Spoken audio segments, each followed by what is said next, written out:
Selamat pagi, perkenalkan nama saya Syefa Yeti dengan NIM 201041717115. Kelas A1 Manajemen, jurusan Manajemen, semester 5. Di sini saya akan menjawab pertanyaan dari soal UTS mata kuliah metode penelitian bisnis. Dengan soal yang pertama yaitu seberapa sering Anda menonton video di Instagram yang Bapak posting? Jawabannya, ya, saya sering aktif menonton video metode penelitian bisnis yang Bapak posting di Instagram. Saya menonton 4 video. Adapun judul-judul video yang saya tonton adalah: yang pertama, menyusun teori pada bab 2, yang kedua, variabel penelitian, dan yang ketiga, macam-macam variabel penelitian dan penjelasan, dan yang keempat, menentukan variabel penelitian. Kemudian yang kedua,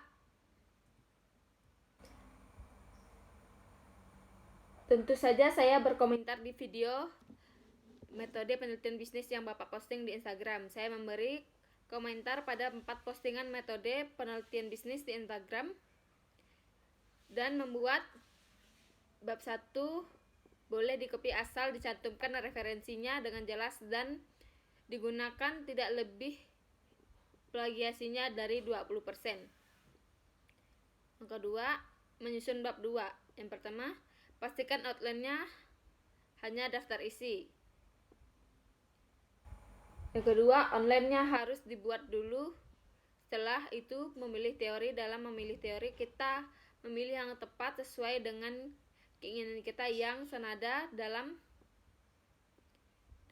dan seirama dengan apa yang kita maksudkan dalam bab ini. Teori terlebih dahulu, baru ditafsirkan, setelah itu dianalisis dengan jelas, kemudian pendapat kita harus dari berbagai sumber yang kita cantumkan.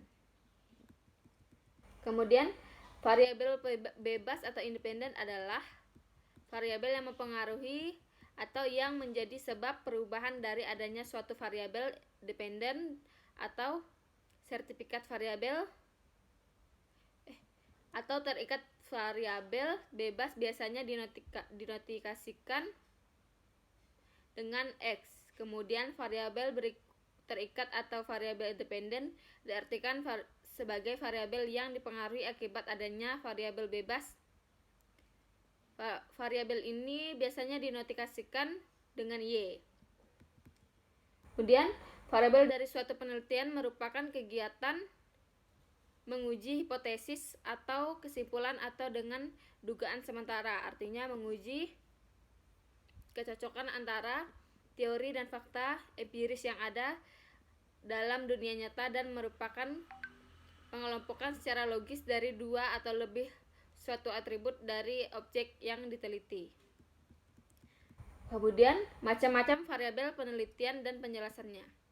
Variabel yang mempengaruhi atau menjadi sebab atas terjadinya perubahan atau timbulnya variabel terikat adalah variabel independen. Variabel terikat adalah variabel yang dipengaruhi atau yang menjadi akibat karena adanya variabel bebas.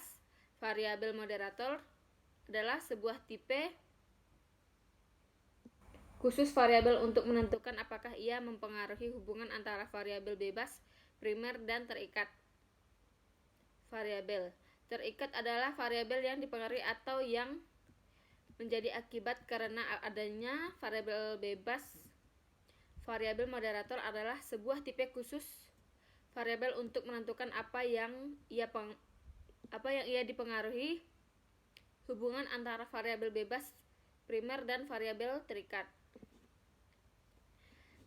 Variabel intervening adalah uraian tentang variabel-variabel yang konkret. Variabel discrete adalah variabel yang hanya dapat dikategorikan atas dua kutub yang berlawanan, yakni iya atau tidak. Selanjutnya, menentukan variabel penelitian.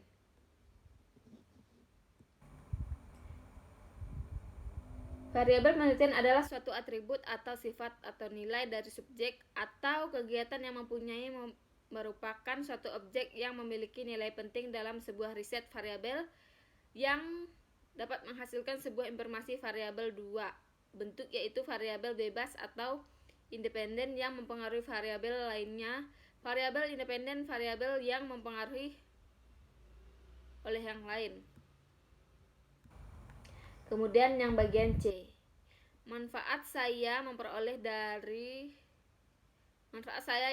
dari menonton video metode penelitian bisnis di Instagram Bapak adalah mengetahui jenis-jenis variabel dan mengetahui macam-macam variabel dan penjelasannya, mengetahui jenis-jenis variabel penelitian dalam penulisan skripsi, dan mengetahui cara menyusun teori pada bab 2.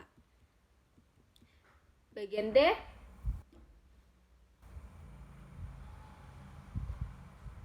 jawabannya adalah pertama, tentukan masalah, kedua, tentukan ruang lingkup pembahasan, dan ketiga, gali informasi dari berbagai penelitian sejenis, dan yang keempat, buat judul dengan kata-kata sederhana, lugas namun spesifik, perbanyak referensi. Yang kelima, pilih judul yang relevan dengan bidang keilmuan Anda. Yang keenam, jangan terlalu perfeksionis.